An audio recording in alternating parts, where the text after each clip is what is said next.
नमस्कार बंधुरा आमार बृष्टिपर्णा चैनेले आपनादेर स्वागत।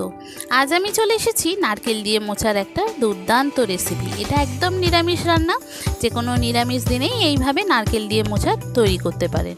चलुन ताहले रेसिपिटी देखे नेওয়া যাক किभाবে आमी नारकेल दिए मोचा करी। खूब सहजे एबं खूब सुंदर एकटा रेसिपि। এই প্রথমে আমি কি করব, মোচাগুলোকে ছাড়িয়ে নিয়েছি। মোচাগুলো ছাড়াতে একটু টাইম লাগে, সেজন্য আর দেখালাম না। এগুলো ছাড়িয়ে নিয়েছি আর এগুলোকে কাটবো। আমি একটু আলু নিয়েছি, একটু ভিজানো ছোলা নিয়েছি, লঙ্কা নিয়েছি আর বেসিক যে মশলাগুলো সেগুলো আছে, আর নারকেল একটু। নারকেল বলতে আমার অর্ধেকটা নারকেল নিলেই হয়ে যাবে, পুরোটা নারকেলের দরকার নেই। এবার এই মোচাগুলোকে আমি একটা ভেজিটেবিল চপার যেগুলো আছে সেই ভেজিটেবিল চপার দিয়ে একদম মিহি করে কেটে নেব। নিয়ে নুন আর হলুদ দিয়ে এটাকে একটু ভাপিয়ে নেব। মোচা একটু নুন হলুদ দিয়ে ভাপিয়ে নিলে কি হয়, সেই মোচা খেতে খুব ভালো হয় আর মোচার কাঁচা গন্ধটাও চলে যায়, আর মোচা যে কালো ব্যাপারটা হয়ে যায় সেটাও হয় না। এবার এইভাবে আমি পুরোটা কেটে নেব। নিয়ে মোচাটাকে নুন হলুদ দিয়ে সিদ্ধ করতে বসিয়ে দেব। বন্ধুরা, রেসিপিটি যদি ভালো লাগে তাহলে আমার চ্যানেল বৃষ্টিবর্ণাকে অবশ্যই সাবস্ক্রাইব ও ফলো করে দেবেন, আর পাশে থাকার বেল আইকনটি অবশ্যই অন করে দেবেন। তাহলে ভিডিও আপলোডের সাথে সাথেই আপনাদের কাছে নোটিফিকেশান চলে যাবে ভিডিও আপলোডে। কেমন হলো অবশ্যই জানাবেন, ভালো লাগলে একটা লাইক ও শেয়ার করে দেবেন। সম্পূর্ণ নিরামিষ এই মোচা, যে কোনো নিরামিষ দিনেই আপনি এটা বানিয়ে ফেলতে পারেন।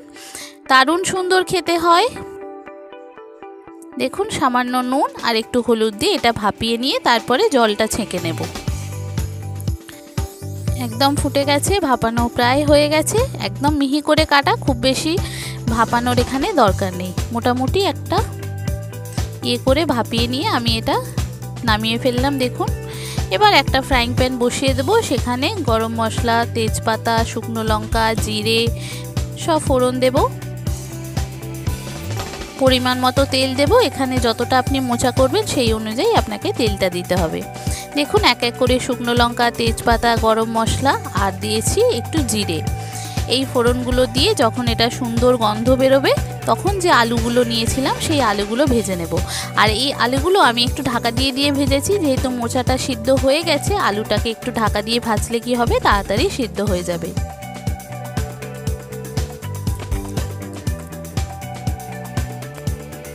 দেখুন, খুব ভালো করে ভিজে গেছে। এবার আলুগুলো দিয়ে দিলাম।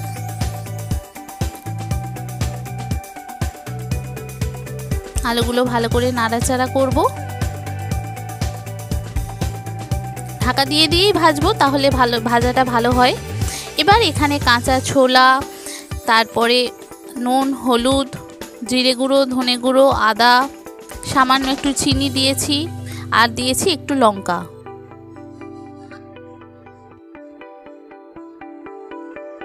দিয়ে এটাকে ভালো করে একটু তেলের মধ্যে কষিয়ে নিয়েছি।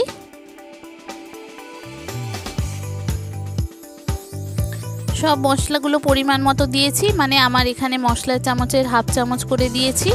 আপনাদের যেরকম পরিমাণ করবেন সেই অনুযায়ী মশলাগুলো দেবেন। এবার এটা ভালো করে তেলের মধ্যে দেখুন একটু নাড়াচাড়া করে নিয়েছি। খুব ভালো করে এটা কষিয়ে নেওয়ার পর যে মোচাটা সিদ্ধ করে রেখেছিলাম মোচাটা দিয়ে দেব। দিয়ে এটাকেও খুব ভালো করে এর সঙ্গে ভেজে নেব, কষিয়ে নেব। এটা খুব ভালো করে কষানো হয়ে গেলে আমি যে নারকেলটা কুড়ে রেখেছিলাম, অর্ধেকটা নারকেল পুরোটা কুড়ে রেখেছিলাম, সেই অর্ধেকটা নারকেল থেকে একটুখানি রেখে দিয়ে পুরো নারকেলটা কিন্তু এই কষানোর সঙ্গে ভেজে নেব। তাহলে কি হয়, এর স্বাদটা আরও ভালো হয়। আর কারুর যদি অম্বল করে তাহলে গোটা উপর থেকে যে নারকেল দেন, কাঁচা নারকেল, সেই নারকেলটা দেবেন না। ওতে কি হয়, অম্বলটা হয়। আর এই নারকেলটা যদি এর সঙ্গে একদম ভালো করে ভাজা হয়ে গিয়ে একদম কষিয়ে নেন, তাহলে কিন্তু সেই অম্বলের ব্যাপারটা আর হয় না। তো দেখুন, এখানে অর্ধেকটার মালার নারকেল আমি দিয়ে দিলাম। দিয়ে শুধু সাজানোর জন্য আমি একটুখানি নারকেল রেখে দিয়েছি, বাদবাকি পুরো অর্ধেকটা নারকেলই এখানে দিয়ে দিয়েছি। দিয়ে খুব ভালো করে এই মশলার সাথে কষিয়ে নেব।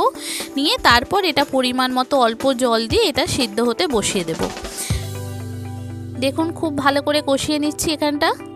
যখন দেখবেন সুন্দর গন্ধ বেরোবে মশলার, তখন এটা ভাববেন হয়ে গেছে। এবার আমি এটাকে জল দিয়ে সিদ্ধ হতে দিয়ে দেব, তারপর ফিরে আসছি। যে সমস্ত নতুন বন্ধুরা আমার ভিডিওটি দেখছেন অথচ আমার চ্যানেল বৃষ্টিপর্ণাকে সাবস্ক্রাইব ও ফলো করেননি, তাদেরকে অনুরোধ করব আমার চ্যানেলকে সাবস্ক্রাইব ও ফলো করে দেওয়ার জন্য। তাহলে ভিডিও আপলোডের সাথে সাথেই আপনাদের কাছে নোটিফিকেশান চলে যাবে ভিডিও আপলোডের।